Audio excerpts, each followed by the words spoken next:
Quando vou, meu Deus, ajude-me para que lá onde vou não fique... para não cair no combate, Deus deve me ajudar, fazer atividade e regressar vivo. Sim, eu fazia isso. Se Deus quiser, a gente há de sobreviver. Coisa. Este já morreu, mas às vezes a gente escapa e Deus defende a gente, e isto e aquilo e aquilo outro. Era só assim a nossa coisa que a gente dizia, o nosso desafogo. Quem está pedindo Deus para Deus ajudar, que nada me fornece hoje. Nem bala que não toca na mim, que não perto de mim. Para Deus ajudar. Está feito hoje, não está pedindo oração, passa adiante.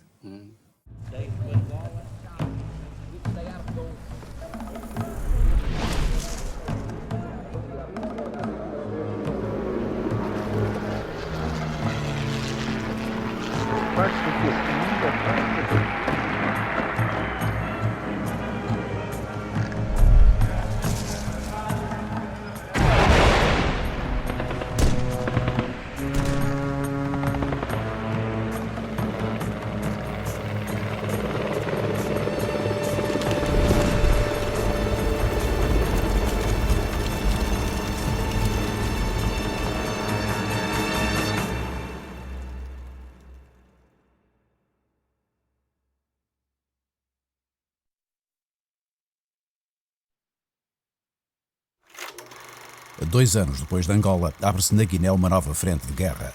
Com o apoio da Guiné-Conakry e reservas do Senegal, o PAIGC obtém rápidos resultados, atacando com emboscadas e minas. Salazar aceita falar sobre a autonomia com um grupo político guineense, mas recua. Em Angola, a guerra volta a agravar-se no norte, onde a UPA se tinha transformado em FNLA e combatia o MPLA, que entretanto formara também o seu exército. Enquanto as Forças Armadas procuram controlar as fronteiras com o Congo, impedindo as infiltrações da guerrilha, os colonos armam-se e treinam-se em autodefesa. O governo promove a imigração segundo a ideia cada soldado um colono, cada colono um soldado. As forças militares e militarizadas prestam vassalagem a Salazar e à sua política, entretanto aclamada no Terreiro do Paço, em Lisboa. Entre a multidão, uma americana, casada com Eduardo Mondlane, que um ano depois lançaria a guerra em Moçambique. The more people they torture, the more ruthlessness they demonstrate in the way they treat populations, the weaker the moral position of Portugal becomes, and the more populations will join our liberation struggle against them. Eduardo Mondlane começara a emergir no universo nacionalista moçambicano, então motivado pelos acontecimentos de Moeda em 1960, e já fortemente influenciado pelo ambiente anticolonial no vizinho Tanganica, depois Tanzânia independente. Logo a partir dessa situação de Moeda, recordo que a única coisa que era, digamos, mais sensível eram as transmissões de rádio da Rádio Tanganica, que tinham já uma tendência para as populações, e aliás, não o faziam em português só, faziam em português, faziam em Maconde, faziam em Macua, incitando e chamando a atenção. Portanto, é natural que já se fosse criando um determinado ambiente, embora factos de guerra, não. Esta onda que começa a ter ideias políticas, quer ouvindo o noticiário da Voz da América, quer mesmo da BBC, quer da Voz Africana, quer dizer, todos esses meios de informação iam preparando-nos, iam dando-nos conhecimento daquilo que se passava nos outros países. E então era mais ou menos uma mobilização que se fazia. E a PIDE foi introduzida nessa altura de UPA, naqueles anos. Foi introduzida e começou a organizar-se. As pessoas não podiam ouvir as rádios, era proibido. Quem fosse apanhado a ouvir essas emissoras lá, era muito perigoso. As pessoas viviam num clima de medo um do outro. Mesmo a pequena mobilização que se fazia-se entre pessoas de confiança. Eu, por exemplo, teria que comunicava com a Samora, Samora arranjava outro indivíduo com quem se comunicava, eu arranjava outro indivíduo com quem me comunicava. Mas nunca em grupo. Porque a PIDE bastava ver-nos em grupo, isso constituía um grupo. Uma vaga de prisões em Lourenço Marques assinala o ano de 1961, na sequência de um facto que marcou a história do período pré-insurrecional. Eduardo Mondlane visita Moçambique como enviado das Nações Unidas, de que é funcionário. Tem então a oportunidade de viajar por várias partes do território, aproveitando para estabelecer contactos e promover encontros com algumas figuras do meio cultural e artístico.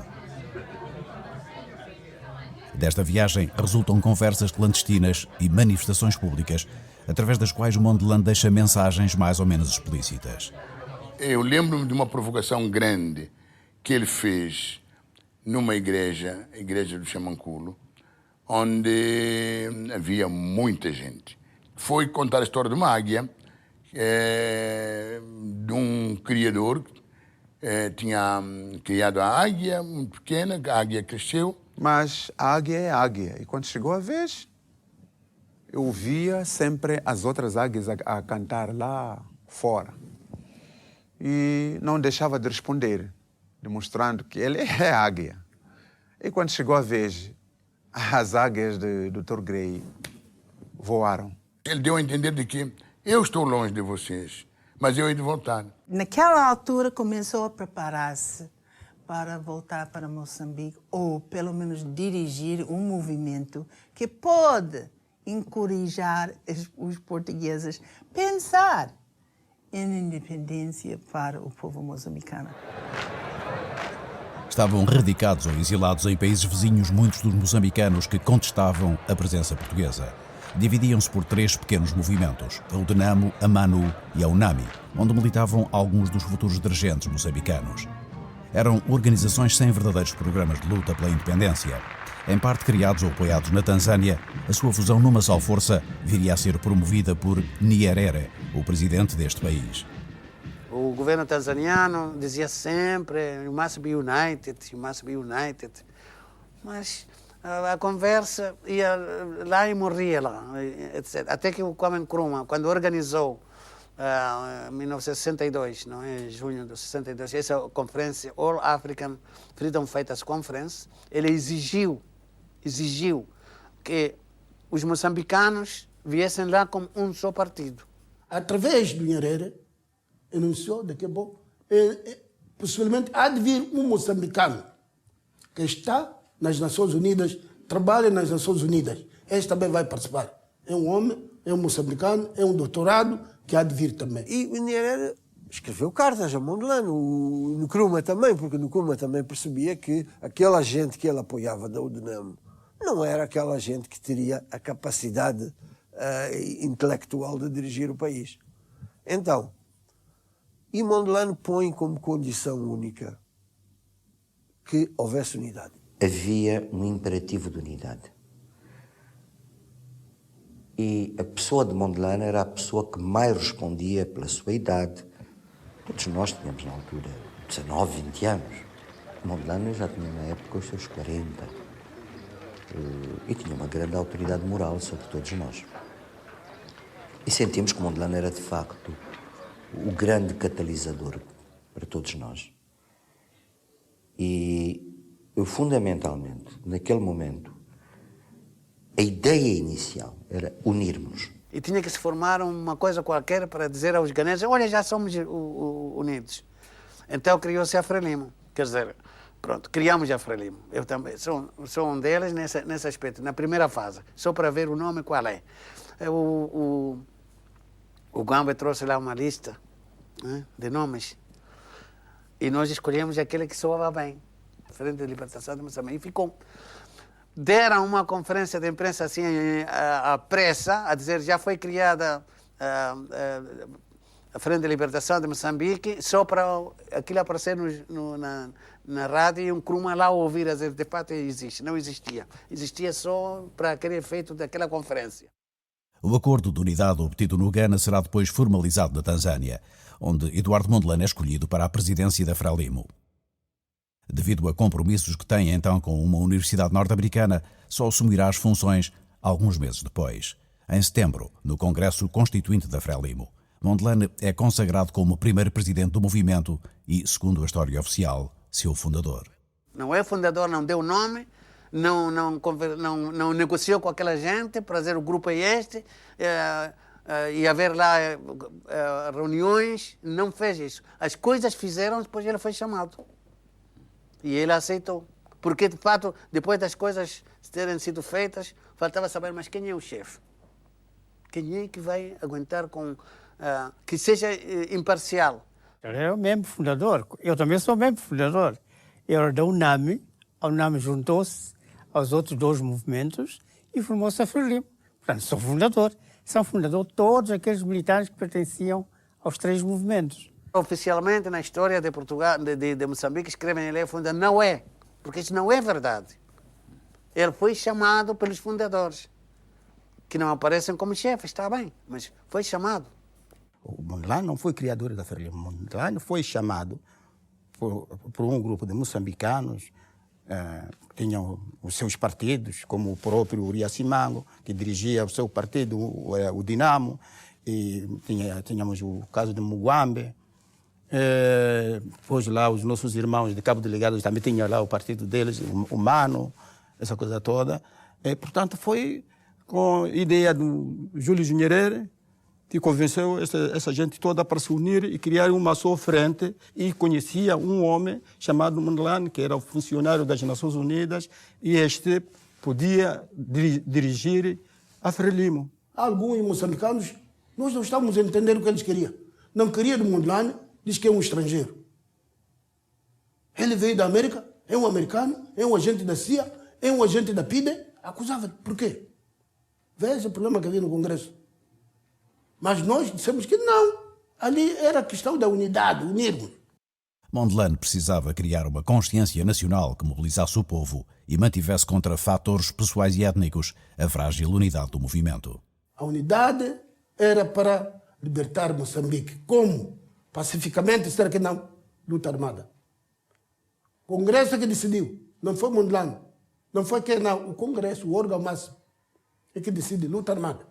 Havia aqueles que pensavam que, bom, a gente escreve umas cartas às Nações Unidas, nós fazemos isto, e depois alguém nos vai trazer a independência. E nós dizíamos, isto não dá. E Moeda já nos mostrou que não dá.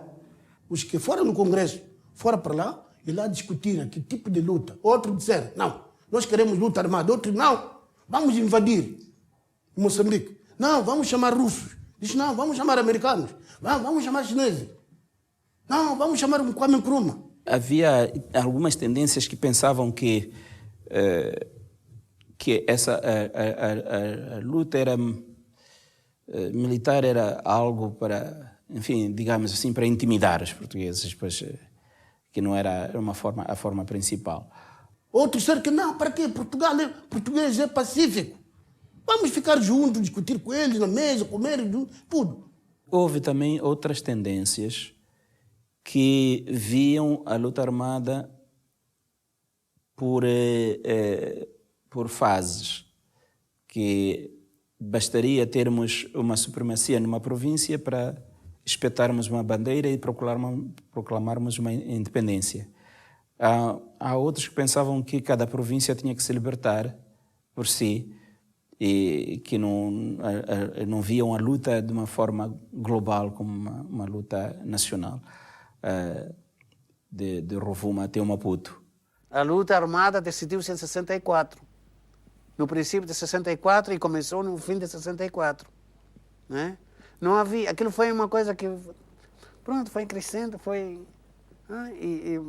assim, o próprio Mondlane não era a favor disso, mas chegou-se à altura em que não havia outra coisa, porque Portugal não abria as mãos para falar, negociar, ou permitir partidos a funcionar em Moçambique. Especulava-se um bocado, na altura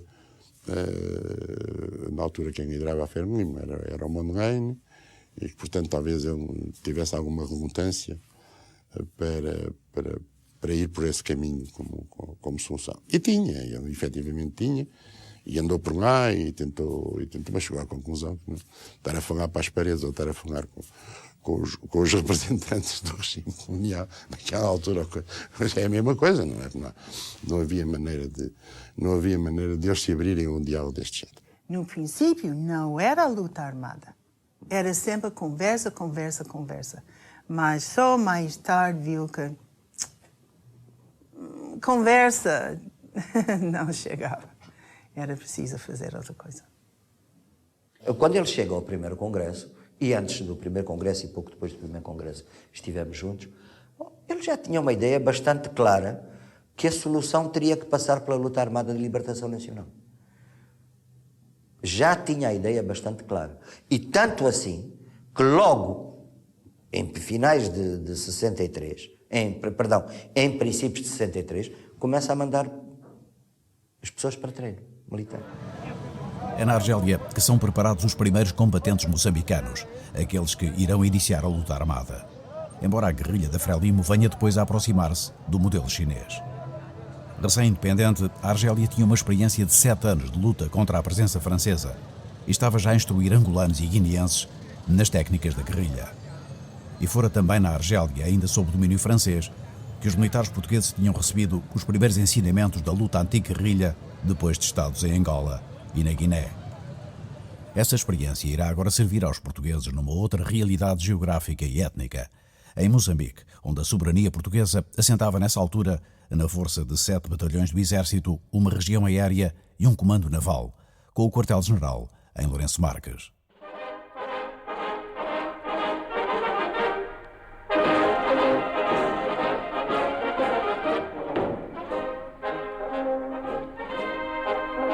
Aqui em Portugal, Moçambique, fala-vos o rádio pelo Lourenço Marques. Pela rádio, pelos jornais, pelos meios de informação em geral, a vida em Moçambique parece inalterada. Apesar da intensificação da guerra em Angola e do seu início na Guiné, não há notícias preocupantes nas antenas, nem motivos de alarme para os brancos, europeus ou moçambicanos. E à noite, quando a cidade descansa, o Rádio Clube de Moçambique transmite no seu estúdio privativo programas vivos.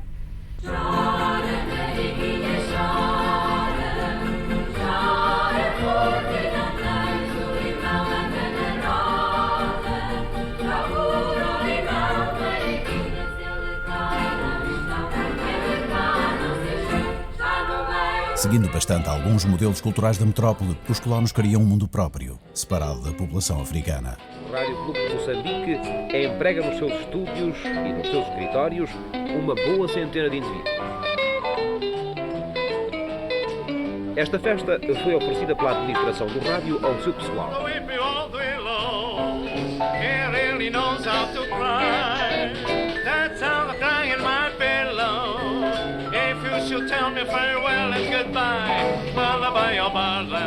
Moçambique recebe, por outro lado, a influência dinamizadora das duas potências regionais, a África do Sul e a Rodésia, e dos seus valores culturais de origens europeias. Um certo cosmopolitismo não impede que só agora estejam a ser criados os estudos gerais, a futura universidade, com sementes lançadas por Adriano Moreira, já depois de iniciada a guerra em Angola. As metrópoles de muitos dos países que nos criticam ou condenam estão recheadas de monumentos e riquezas que de todo faltam nos territórios por cuja administração foram responsáveis. Nós, pelo contrário, sempre pobres, podemos exibir o mais importante fenómeno urbanístico do intertrópico. No início dos anos 60, a linha férrea que atravessava Moçambique estendia-se por cerca de 2.800 km. A colónia tinha uma dezena de aeródromos, sendo 2 de nível internacional, e uma rede de estradas com cerca de 26.000 km, dos quais apenas 3.500 asfaltados. Faltam as estradas, as barragens, os caminhos de ferro, os portos. Faltam as fábricas e as obras de povoamento. E, acima de tudo isto, a defesa militar que se não pode descurar. Governador-Geral e Comandante-Chefe Sarmento Rodrigues concentra os poderes militar e civil, tal como Venâncio dos Landes em Angola, ambos nomeados por Adriano Moreira. No entanto, o almirante sobreviverá aos dois, depressa afastados por Salazar. Sarmento Rodrigues, que já tinha sido ministro do Ultramar, defendia uma revisão do sistema de governo das colónias, com concessão de uma maior autonomia. A esse propósito, consultou Marcelo Caetano, que num famoso parecer foi mais longe, sugerindo uma federação para Portugal. No entanto, entre colaboradores seus, o almirante deixou a imagem de um defensor da independência de Moçambique quando, em maio de 1964, abandonou o território. Sarmento Rodrigues tinha granjeado popularidade entre a comunidade branca e saía acusando o governo de indiferença. E me lembro de uma ocasião em que ela aqui se deslocou à metrópole, quando regressou a Lourenço Marques, eu perguntei-lhe, então, Sr. Almirante, satisfeito, a viagem e tal, e vem mais animado. Ela me disse isto, sabe, nem dinheiro, nem poder. Aquilo que pensava que vinha ficar para o desenvolvimento, que era o que ele pretendia, para, exatamente, no fim ao cabo era o que toda a gente pretendia, para que a independência se processasse naturalmente, mas para isso era necessário preparar e dar. Os projetos do Almirante Sarmento Rodrigues, segundo ele uma vez me disse, era fazer do Eduardo Mondlane, governador do distrito de Gaza primeiro, deixá-lo acostumar-se às questões do humano e meter na população, e depois fazer dele secretário-geral de Moçambique. Ele nem dinheiro nem poder. E depois teve a pouca sorte de ser, estando ele lá, que a Frelimo se levanta em armas. Os acontecimentos de Angola e da Guiné indiciavam o que poderia vir a verificar-se em Moçambique. Os comandos militares começam a estudar medidas de defesa das fronteiras e a considerar algumas alterações na instrução militar. Eu tive 6 meses de recruta, muito dura. E já nos davam a entender que algo estava para acontecer também em Moçambique. Durante a noite íamos para as arrecadações ouvir cassetes do que se estava a passar em Angola. Inclusivamente foram-nos fornecidos, quando eu andava na tropa, foram-nos fornecidos livros com fotografias das imagens de pessoas, alguns com o pescoço cortado, as pernas queimadas. O treino militar começava a ser influenciado pelos ensinamentos da experiência vivida nas matas de Angola e da Guiné. Muito daquilo que iria mudar no futuro, como a estratificação social e a discriminação racial, mantinham-se dentro dos quartéis. Havia separação. Davam recrutas para pretos e para brancos. Eles comiam numa sala de jantar diferente da nossa, não é? Só mais tarde, quando começou isto a querer mudar, não é? É que começou então a ficar tudo junto. Seria a guerra prestes a começar que viria a alterar o próprio funcionamento interno da instituição militar. Acreditando na probabilidade, mas não na iminência do conflito, o comando português foi surpreendido quando não tinha ainda implantado a quadrícula que planeara. Isto porque as prioridades no fornecimento de meios operacionais tinham sido dadas a Angola e à Guiné. Deste modo, em 1964, quando a guerra começa em Moçambique, os meios militares portugueses disponíveis são reduzidos. Há apenas 4 batalhões em Cabo Delgado e no Niassa, onde a Frelimo primeiro se manifesta. Os militares calculavam que os ataques viriam da fronteira norte. Não havia dúvida que a rebelião ou o movimento de libertação, terroristas haviam de vir de Tanganyika, atravessando o Rovuma, muito provavelmente. Portanto, o plano do Estado-Maior português era preparar as bases e aeródromos bases e etc. para combater as infiltrações do inimigo. E é nessa altura, em 1963, que o piloto Jacinto Veloso, nascido em Moçambique, oficial de operações da Força Aérea Portuguesa, deserta para a Tanzânia ao encontro da Frelimo. Achei que a maneira mais fácil seria sair com um avião armado, um T-6 Harvard, e fazer uma demonstração pública. Pensei nos meus colegas em Portugal, etc., militares em particular, depois dizer que, olha, isto que vai acontecer deve ser evitado. Não é justo.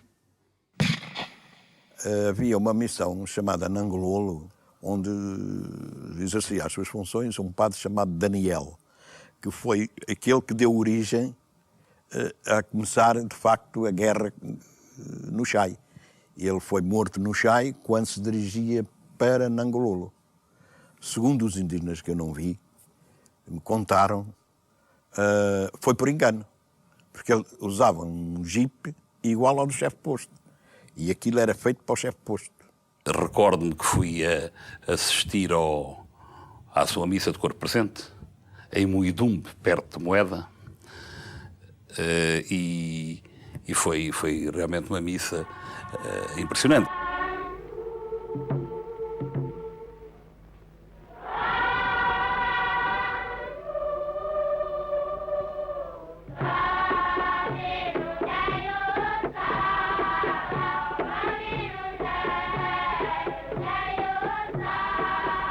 A missa Luba era o acompanhamento com tambores e coros no meio do mato, uma igreja, e perante o corpo do padre Daniel, havia sido decapitado praticamente, e era arrepiante, não é? Mas note, a seguir não notámos nada de violência na população. Circulava-se livremente, não havia qualquer tipo de coação.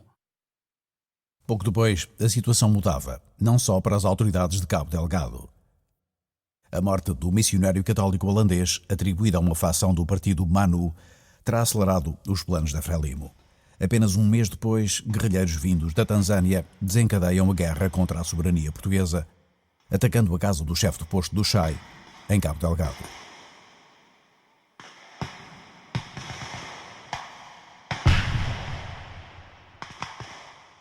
Eu fui um dos camaradas que o nosso partido incumbiu para ir desencadear a luta em Moçambique.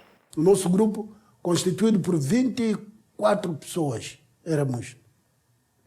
Destino à província de Cabo Delgado.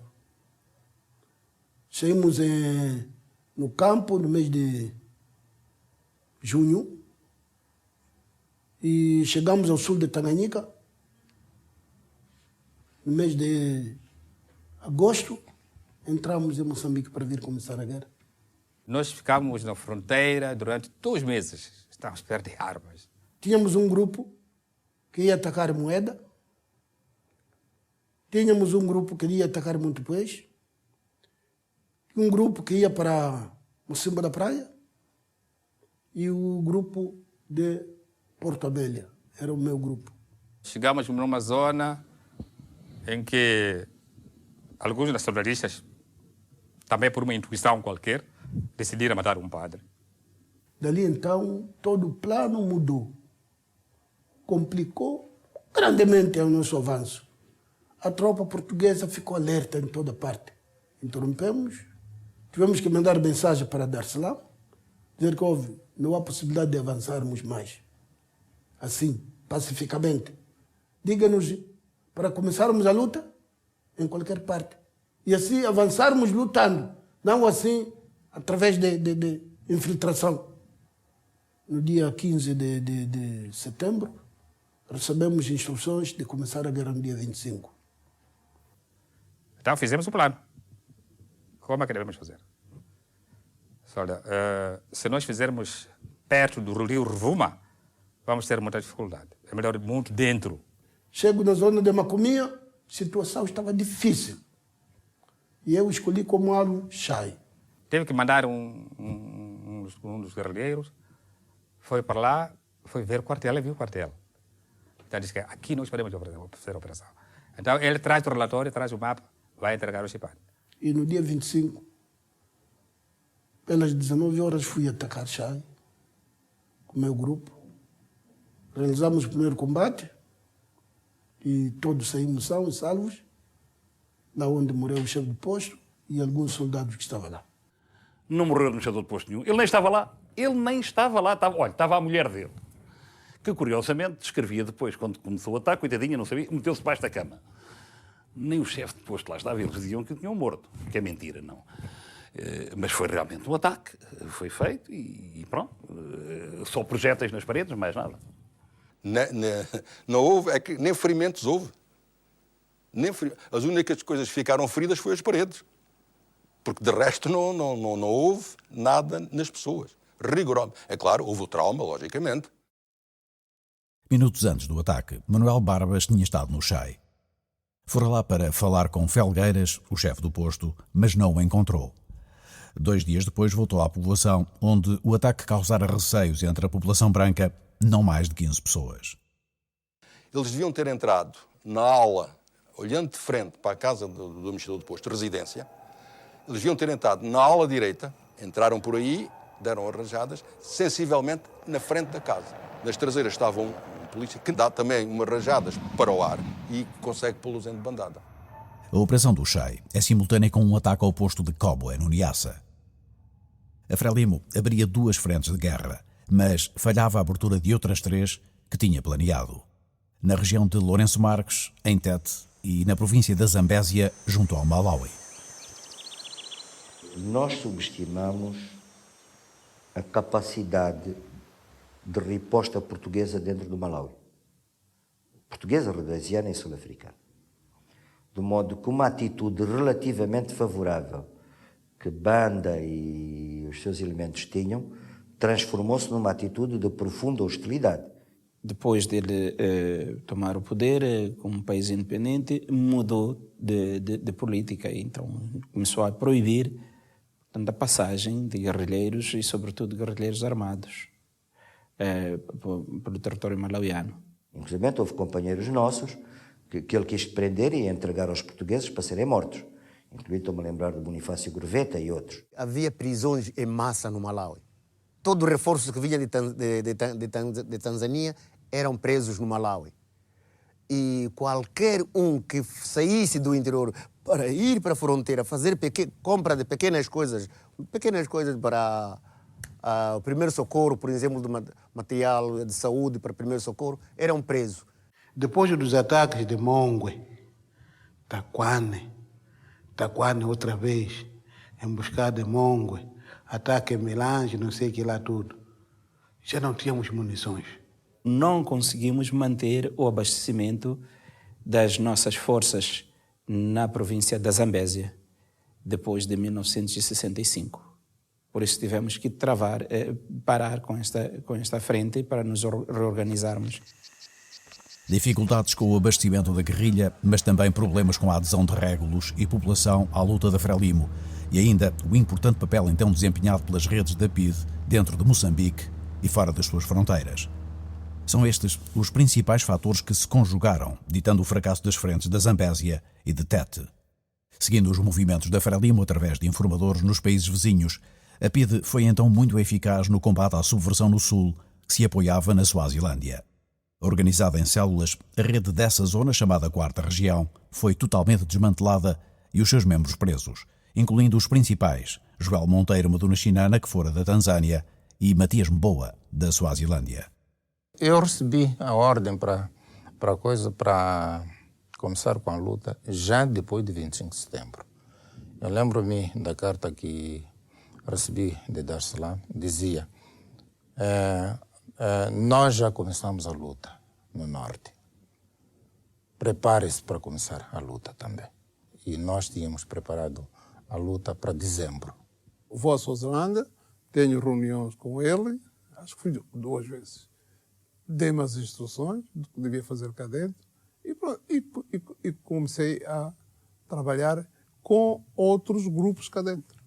Que era o Zé Craveirinha, o Malangatana Valente, o Luís Bernardo Onuana. Quando o Joel Madunachinana, o Matias Mboa,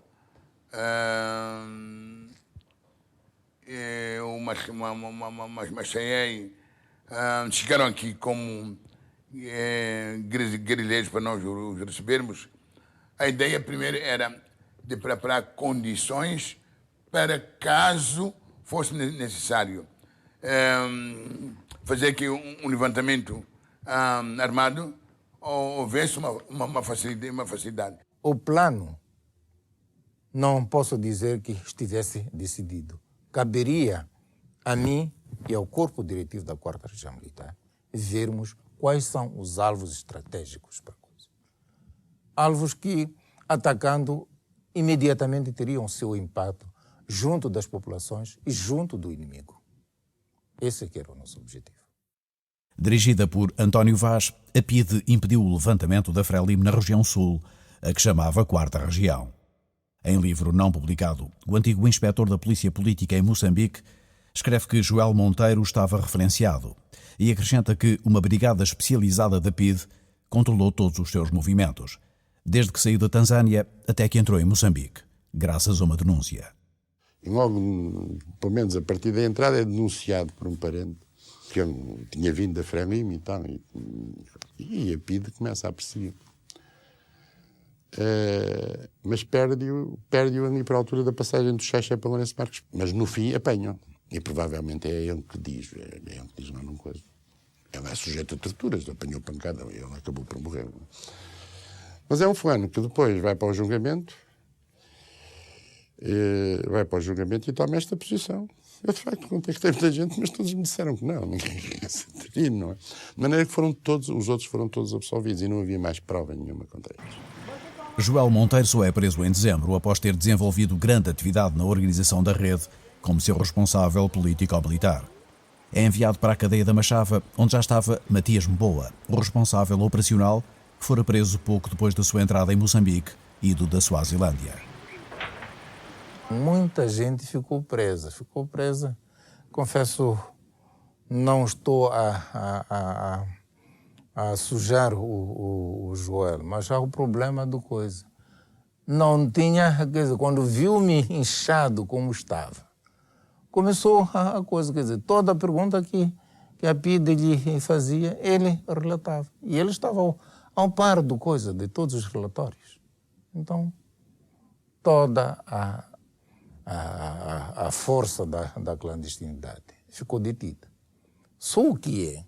Não podia ser toda, porque nós tínhamos quase a população nas mãos. Nós estávamos presos e sabíamos que de volta dos caminhos de ferro, de volta dos quartéis, de volta em muitos sítios na estrada, nas administrações, andava malta a distribuir panfletos. Eu recebia relatórios de quase todos os distritos, de quase todas as localidades, que as células iam transmitindo. Então, quando fiquei preso, a PIDE queria que eu decifrasse aqueles relatórios, carta por carta. Eu também, sem código, não podia decifrar aquilo. Então, essa foi uma das razões que fez com que fosse, talvez, o mais torturado de todos os presos políticos. Aqui, nessa altura, éramos cerca de 3 mil. 3 mil, na cadeia da Machava. Domingos Aroca, o primeiro negro moçambicano formado em Direito, recebeu solidariedade internacional quando condenado a 8 anos de cadeia. Aroca era um dos intelectuais que tinham aderido à organização da Frelimo, na região sul. Foram também presos os escritores Rui Nogar e José Craveirinha. Também Luís Bernardo Uruana e o pintor Malangatana, alguns dos nomes mais conhecidos do meio cultural moçambicano. É o Luís Bernardo, por um lado, e é o Craveirinha. E então, eles escrevem-se entre si. Como é que se escrevem? Quando iam à casa de banho, utilizavam papel higiênico, porque não lhes davam outro. Deixavam no sifão do autocolismo da casa de banho. O Craveirinha destruía os que o Luís Bernardo me mandou. O Luís Bernardo conservava, e quando eu ia visitar, dava-me, e eu passava aquilo. E colecionei-os, e estão aí. Seja quem for que tenha visto a luz da vida em Moçambique, é tão português como se tivesse nascido no Minho, a mais antiga província de Portugal. O início da guerra, apenas 2 meses após a visita de Américo Tomás, desmentiu o discurso do Presidente da República. Uma visita já acompanhada por um novo governador, escolhido para travar a tendência reformista de Sarmento Rodrigues. Enquanto os nossos soldados, na terra, no mar e no ar, tão abnegadamente velam pela defesa da nossa soberania, continuaremos a construir o edifício da pátria pluricontinental que Deus nos deu e que adquire uma Os nova discursos denunciam a certeza do futuro que estaria à porta. E o ambiente criado à volta da visita presidencial evidencia os sentimentos e também as inquietações de muitos europeus colonos portugueses. Moçambique é agora a terceira frente de uma guerra a milhares de quilómetros do centro do poder. Nos territórios do ultramar, tal como na metrópole, as manifestações de apoio à política colonial do governo espontâneas ou não, vão continuar. Mas a unanimidade começa a ceder à medida que os portugueses tomam consciência dos efeitos da guerra, do seu peso e da sua crueza. Avançando rápida e mortífera, a guerra na Guiné vai tornar-se no maior pesadelo dos jovens mobilizados, ou em idade de recrutamento.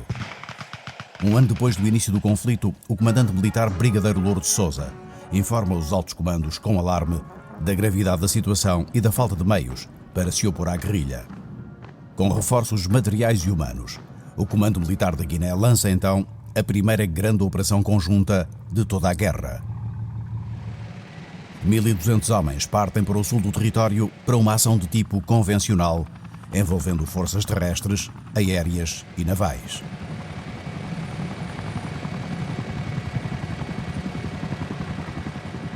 A Operação Tridente destina-se a ocupar as 3 ilhas que constituem o arquipélago do Como. Vai durar 71 dias e a importância que lhe é dada pelo comando militar justifica até a presença do governo. Isto é a visita do então Ministro da Defesa Nacional, General Gomes de Araújo.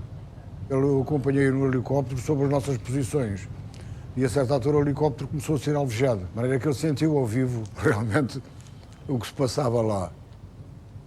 Aqui sou eu realmente.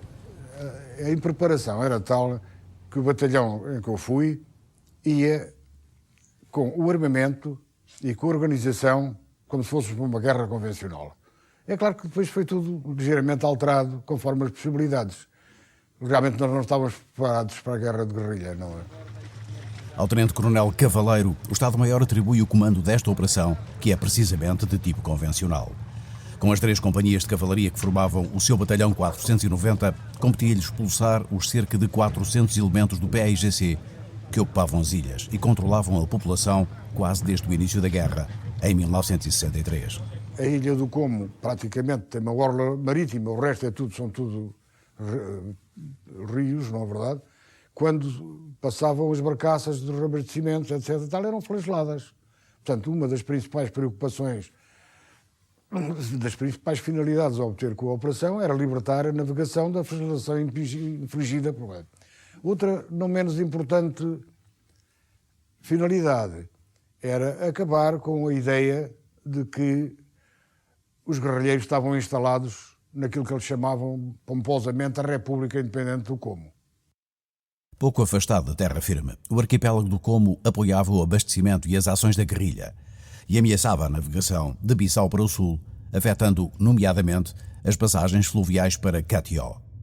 Ocupando uma área aproximada de 200 km² no sul do território, o arquipélago era constituído pelas ilhas de Como, Caiar e Catunco. A Operação Tridente foi executada por influência da Marinha, porque a missão do Comando da Defesa Marítima era manter livre as vias aquáticas. E tinha havido já uns ataquezinhos a embarcações a passarem, né? Jurou-se fazer uma operação de limpeza, de ver o que é que... e principalmente de informação, porque não se sabia o que é que se lá passava. Como consideramos como sendo a primeira área totalmente libertada da Guiné. E não vejo grande interesse estratégico para as forças coloniais ocuparem Como, não é? Mas acho que se pôs um problema de prestígio ali. Os guerrilheiros chamavam a República Independente do Como. Por consequência, pretendia-se retomar esse controle na medida que essas ilhas eram uma boa fonte de abastecimentos para esses guerrilheiros, pois era farta em gado e em arroz. O trono português era, portanto, interpretado como um ponto estratégico. Porque, na verdade, quem entra, portanto, quem vai para Catió, portanto, o ponto estratégico, portanto, é a Ilha do Como.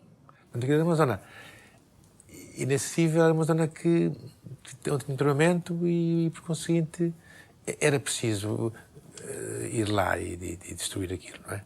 A ideia foi essa que nos foi transmitida. Não sei qual é a informação que o governo português tinha na altura de que do Como havia um bunker, esconderijos de armas, havia não sei quantos, tudo, e foram para Como. Como não tinha nada. Não se sabia bem, o serviço de informações, sabia-se que eles tinham lá muita gente bem armada, bem instalada. mas não se sabia ao certo o que é que se ia encontrar. Daí também se montou aquele dispositivo todo. Não é? Dos 3 comandantes do PAIGC, Agostinho de Sá foi o único que não morreu na operação. Eu peguei guerra até depois, antes de bem ainda. Ele largando, e bem no avião, ele largando que carta na chão. E pôr na carta, como é que até em 3 dias. Ainda bem para ele ir com. Mas se entrar lá, nem gato, nem cachorro, nem animal. E cá nós, ainda me para falar do pecador. Ainda liquidar tudo, ainda matar tudo. A operação começa assim com guerra psicológica, convidando à rendição um inimigo sobre o qual os serviços de informação pouco sabiam. E continua com uma manobra de diversão. Na véspera da invasão, uma base de fogos de artilharia instalada em Catió flagela intensamente a parte norte do arquipélago. Procura desviar as atenções do sul, onde seria o desembarque, iludindo as defesas do PAIGC. Foi conseguida a surpresa porque o desembarque da grande maioria do pessoal e material não foi feito nos portos tradicionais. Foi feito na orla marítima. Não está a logo. Tudo está a porque tudo ilha Gustanel, o tem se local onde que barco por bem tela e para. Tudo marinheiro não se sabia local onde que não para nele. Não tem que saber. O comando da operação estava instalado na fragata Nuno Tristão, ancorada ao largo do arquipélago, onde fora montada uma plataforma que permitia pela primeira vez nas Forças Armadas Portuguesas a atuação de aeronaves a partir de meios navais, o que potenciava as ações da Força Aérea. Além de base logística, a própria fragata fazia também apoio de fogo, com peças de 120 milímetros.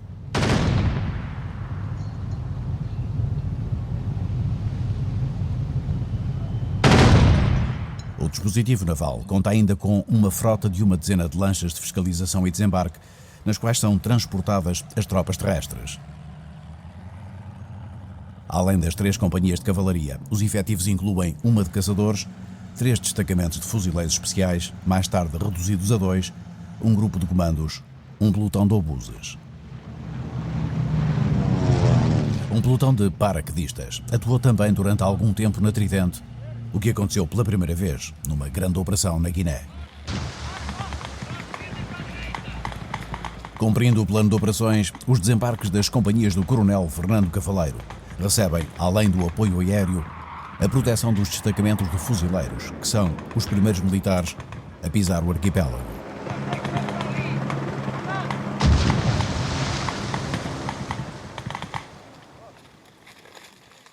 Desembarcamos sem qualquer ação do outro lado.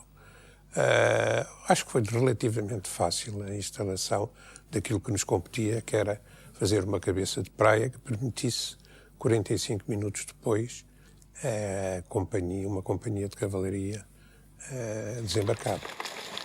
A invasão começou às 8h30 da manhã do dia 15 de janeiro, com o desembarque simultâneo em pontos diferentes de 2 agrupamentos formados por cavalaria, fuzileiros e sapadores. Um deles penetrou entre as ilhas Caiar e Como, atingindo Batabanca de Caiar após uma penosa progressão de 30 horas.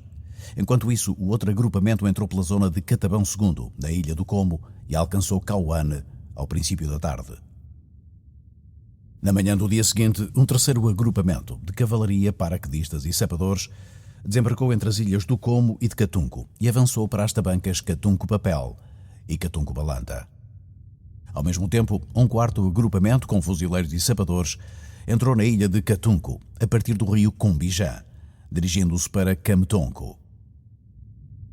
Todos os desembarques tiveram cobertura aérea, tendo sido atingido um avião T-6. Lá de cima só se via a praia. Na maré vazia tinha aviões, na maré cheia não tinha, com o quartel-general e as forças.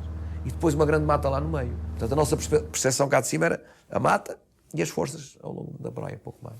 Que sinta 6 grupos, comandante português. Não ponha comandante negro, tu sinta na porta, não ponha comandante na boca armada. 6 comandantes de mim. Não pega guerra. 60 dias, 60 noites, sem parar, sem dormir, sem descanso. E cercaram aquilo tudo. Barcos de guerra, bombardeavam de um lado do outro, com aviação e tudo. E fala para não ocupar tudo, para não calma. Se tu não avança, que não seta. Para entreter na casa que não ia comer, que por cedo. Sempre está mandando, informando. Às vezes está dando sinal, como é que ir para te fazer. Não pega que guerra. Eu não tomei parte diretamente, porque eu tinha acabado de ser operado, mas os homens que eu mandava lá no coisa, era a minha região. E está dando sinal. E que chega a combatê-la. Mas sempre está para a outra banda e está dando sinal. Tanto me se homem, para reforçar um homem, e está mandando. Ele nino. A honra lhes seja feita, no aspecto militar, foi a tropa mais aguerrida que nós encontramos até então na Guiné.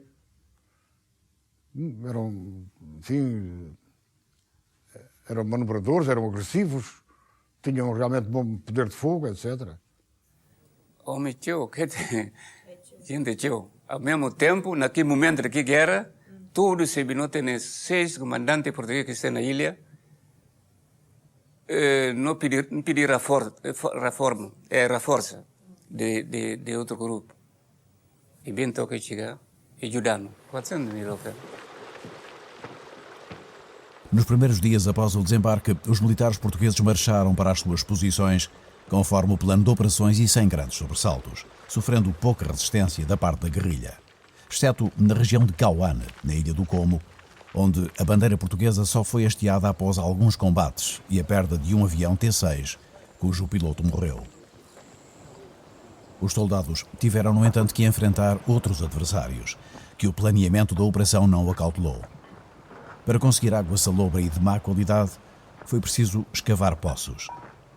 E a este primeiro tormento associaram-se outras contrariedades, como os efeitos do calor, agravados pelo peso excessivo do equipamento e pelas características do terreno. Conforme as marés, 2/3 do arquipélago são cobertos de água ou lodo. O que para os guerrilheiros era um refúgio, para a tropa podia ser um obstáculo intransponível. As colunas progrediam por vezes penosamente, reabastecidas em mantimentos e munições a dorso, por carregadores indígenas, por vezes por helicópteros. Enquanto isso, os guerrilheiros retiravam-se com as populações, deixando aos militares portugueses tabancas vazias ou armazéns de arroz que eles incendiavam e gado que matavam nas suas operações de reconhecimento e batida. E atacavam a tropa opondo-se tenazmente à sua entrada na mata. Tanto em Caiar como em Catungo, que tinha poucas matas, praticamente não havia ninguém. E a única resistência que se encontrou a sério foi na Ilha do Meio, na Ilha do Como. Os guerreiros refugiaram-se na parte central da ilha, que é uma mata muito cerrada chamada Mata Casaca, que é rodeada por bolanha, que é terrenos de arroz. Para se penetrar na mata, não se podia ir pelos terrenos de arroz, porque, enfim, atolavam-se os homens e tinha que ser pelos ouricos. Eles punham 2 metralhadoras a bater os ouricos e não era fácil, nessa situação, avançar para dentro da mata. A dificuldade maior naquela que nós sentimos, era a entrada na mata. Porque a entrada na mata era uma coisa... Era um bocado assustador no princípio, porque era uma mata cerrada, completamente cerrada, que tinha largas centenas de metros sem nada, muitas vezes. Tinha assim uns arbustos aqui, uns arbustos acolá, onde nós íamos assim de arbusto em arbusto de noite e lá conseguimos entrar na mata. E te sinta na porto, me sinta para ali na mata. E ralo para entrar na mata. E que te entra. Que te der tempo entra, não. Às vezes, a hora que bem, para me se entrar, às vezes está bem ter na boca armada para entrar, às vezes não está talhado o caminho, toca está arriba. Mas parte de nós que está, nem que sinta ela que não está guerra. Não está para na boca armada, não na guerra. Estavam instalados no esporo da mata, devidamente entrincheirados, para não permitir que se avançasse pela mata. Procurava-se montar uma operação com volume, com barulho, com tudo, num determinado sítio. E entrava-se por outro à socapa. Só assim. Um destacamento, por exemplo, não ia entrar nesse dia para a mata, mas era uma força. Ia fingir e fazer barulho, ia entrar noutro sítio longe, e nós íamos em silêncio entrar numa outra zona. Foi numa destas incursões ao interior das matas do Como que um grupo do destacamento de fuzileiros número 7, causou uma importante baixa na guerrilha. O comandante Pansau Naísna, um nome que figurou hoje na Galeria dos Heróis do PAIGC da Batalha do Como. Eles deviam ser 7 ou 8, porque o grupo não são grandes. E eles vinham na nossa direção e nós estávamos montando que não víamos nada. E a ideia com que ficávamos era que o encontro era mesmo corpo a corpo. E foi aí que nós não foi aquela emboscada, foi naquele sítio. Onde eu estava emboscado, eu com os meus 10 homens. Houve um que morreu lá, ficou lá uma arma, uma PPSH. Ele dizia-se que era um tal Pansau, foi o que se falou na altura, que seria ele. Todos temos a arma, o corpo ficou no mesmo sítio, nós não tocámos no corpo. E ali é um nome que se destacou bastante, que é o nome de Pansau Naísna, que foi o último comandante de Como, um camponês da ilha do Como, cultivador de arroz. Ao fim de, salvo erro, 30 dias ou mais de combate, os guerreiros já não tinham munições. Cada vez que eu protege nas fogueiras, não estou foguetinho mais daquelas. Porque isso é que o cinzeiro não gasta bala, não acaba, e não entra com mão para apanhando. Mas cada vez que na fogueira, não estou foguetinho mais daquelas. Sorte de que camarada, diz o nome dele, barco tudo assim, barco sim na mar, mas entra assim de noite, enche bala e tecino. Sozinho. Foi este que foi a safa dos guerrilheiros em termos de abastecimento de munições. Senão, a ilha teria sido ocupada pelo exército português. A situação chegou a ser dramática para a guerrilha. 48 dias depois do início da batalha, o comandante da Frente Sul escreve uma mensagem desesperada, pedindo um reforço de 150 a 200 guerrilheiros. A mensagem refere 23 baixas, fala de bárbaros massacres da tropa e informa que, apesar de Amílcar Cabral ter ordenado a retirada da ilha, os guerrilheiros e a população se mantiveram lá. E assina Marganino. Marga era o meu nome de guerra. Todas as cartas correspondentes que para o Amílcar se assinava Marga. O Amílcar deu-me ordens para retirar as forças. Quando deu ordens para retirar as forças no coisa, que eles recusaram de retirar. E 3 dias depois, constituiu com a retirada do exército colonial da Ilha do Como. Amílcar Cabral é mandador de para tirar homem grande, para tirar meninos, mulheres, bojudas, rapazes, pequeninos, para sair fora da Ilha do Como. Que mim fazia uma reunião grande, diante do público. A única mulher que pediu palavra e firma, é Nalo. Como para não fazer conta se tu não bem, para não ficar só um homem armado para guerrear, para cozinhar, para buscar lenha, para cozinhar, para comer, tu não pode nós. Que mim firma até, não fala a verdade. Que não diz eles, não fala que ninguém sai, que fica aí nada. A tropa portuguesa nunca chegou a contactar as populações, excetuando os 9 prisioneiros capturados ao longo da operação. Os contactos foram sempre de natureza militar. O mais duro de todos os combates ocorreu na região de Uncomené, na Ilha do Como, e envolveu forças dos 3 ramos. Após cerca de 8 horas de luta, em que sofreram 2 mortos e 2 feridos, as forças portuguesas acabariam por ser recolhidas por meios navais. As tropas de cavalaria, fuzileiros e comandos envolvidos na operação foram obrigados a retirar das suas posições, apesar de um apoio aéreo de 6 aviões e um helicóptero. Sabiam que o avião sempre tudo, quase não pode falar todo dia. Além de canhão, na lado que tio, e está largado para Ilha do Como. A Força Aérea desenviou mais de 850 missões. Os helicópteros Alouette, havia apenas 2 na Guiné, foram os aparelhos mais utilizados, mas apenas em apoio logístico e evacuações. Outros aviões cumpriam as ações de fogo, incluindo os F-86 de utilização interdita, tal como os P-2V5. P-2V5, que era o sucessor do PV-25. São aviões anti-submarina, que estavam cá ao abrigo da NATO e não podiam ser oficialmente utilizados. Então os aviões estavam estacionados em Cabo Verde, iam fazer 2, 3 dias a Bissau e iam de noite lançar bombas. Os aviões T-6 foram os principais bombardeiros na Operação Tridente. Um deles foi abatido e 6 atingidos. Foram lançadas mais de 1000 bombas e foguetes sobre as matas. A mata era muito fechada e como as nossas espoletas eram de contacto e eram muito sensíveis, estou convencido que, 90% delas rebentava nas copas das árvores. Logo, o cone do explosivo e dos estilhaços iam para cima. Maior para o avião bem, Não tem cova que não pode fazer. Ou enxergando um carro, olha como é, tem baga-baga, está lá. Mas não está lá enxerga, olha aquilo que se entapalha. As pessoas em baixo pouco sofriam, a não ser os ouvidos por causa do arrebentamento. Portanto, armamento inadequado.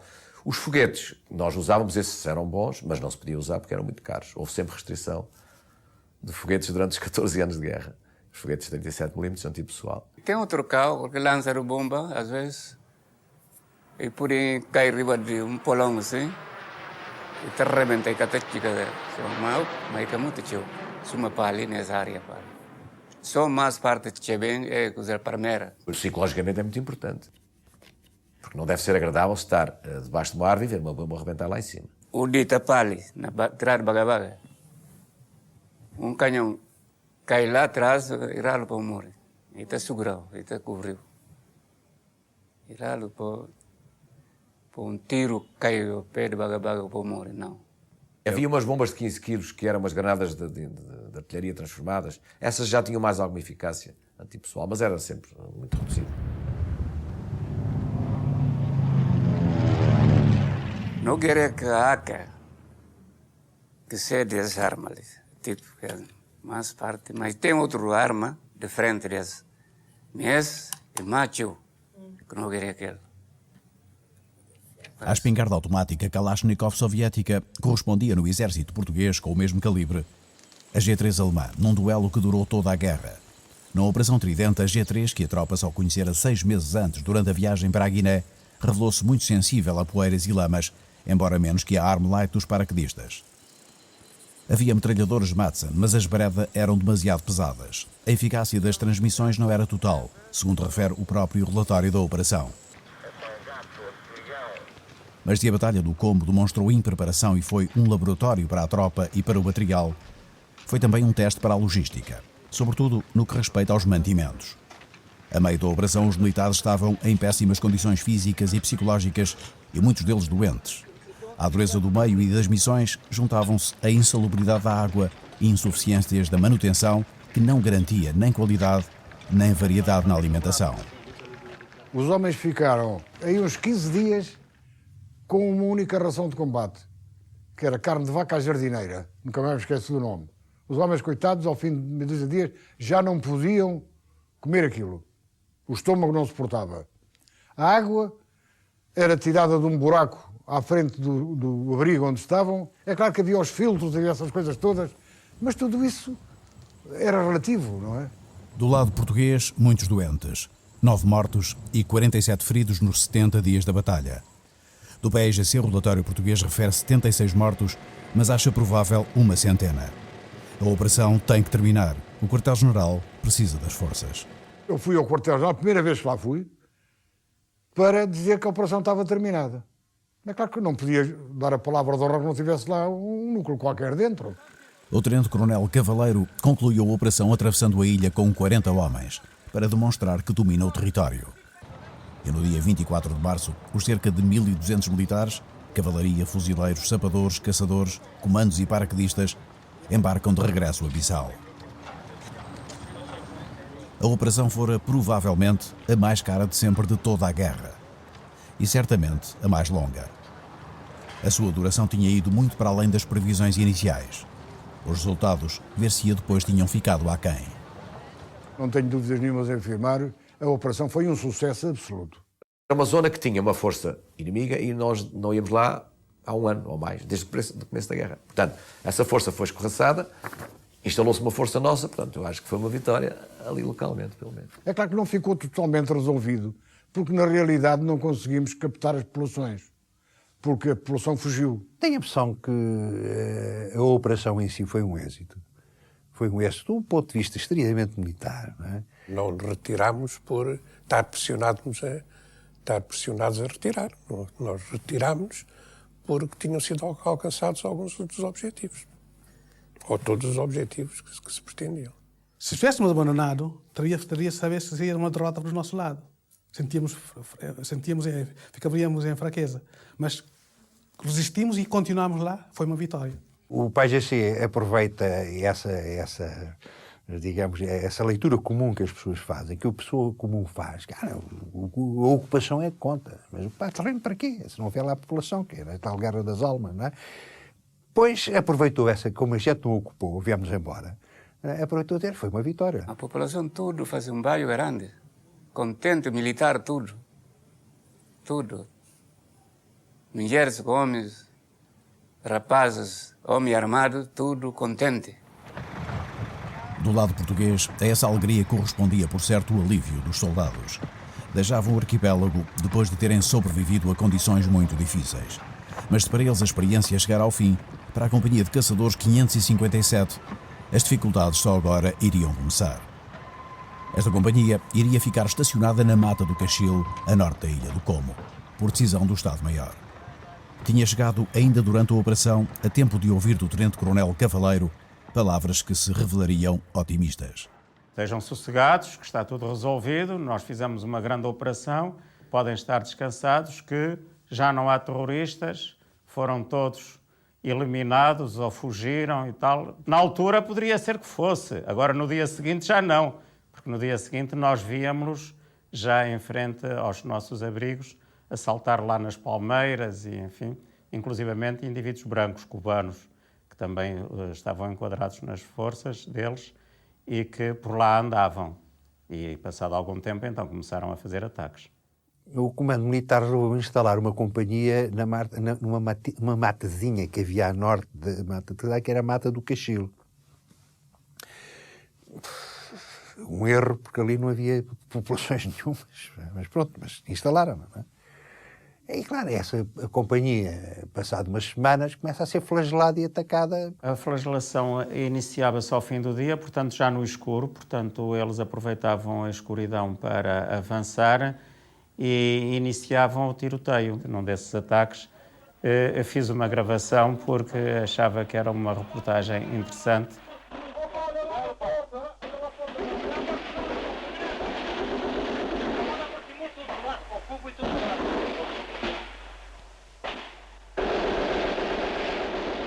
A Companhia 557 sofria permanentes flagelações do PAIGC, que estava apenas a 2 ou 3 centenas de metros.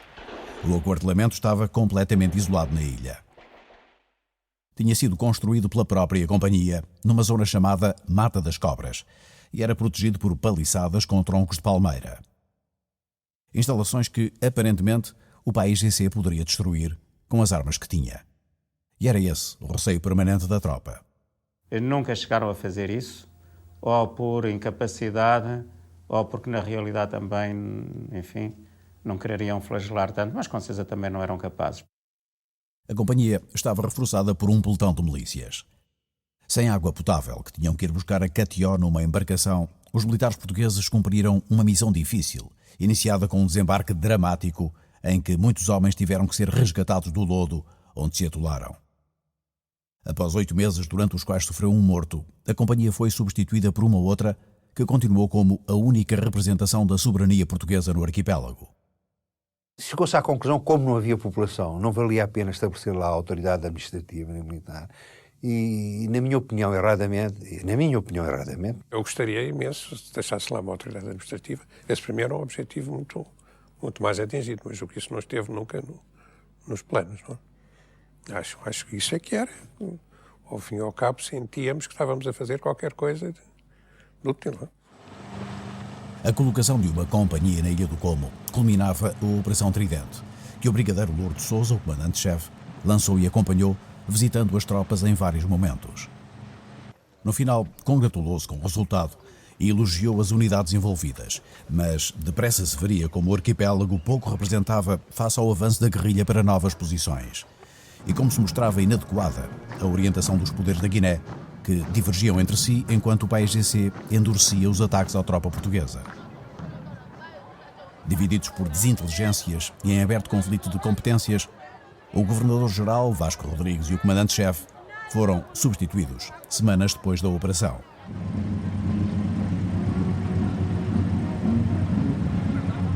À frente da Guiné estava já, portanto, o Brigadeiro Arnaldo Schultz, em quem o governo de Lisboa decidira concentrar os poderes militar e civil, quando voltaram à lembrança os ecos da Batalha de Como e de várias outras batalhas nos palcos da África.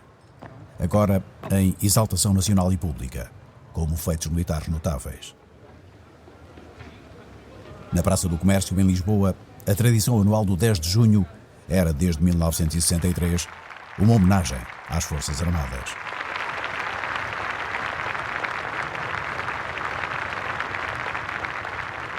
Então chamado Dia de Portugal e da Raça, o 10 de junho era consagrado às glórias da guerra, louvores e medalhas, entre vivos e mortos.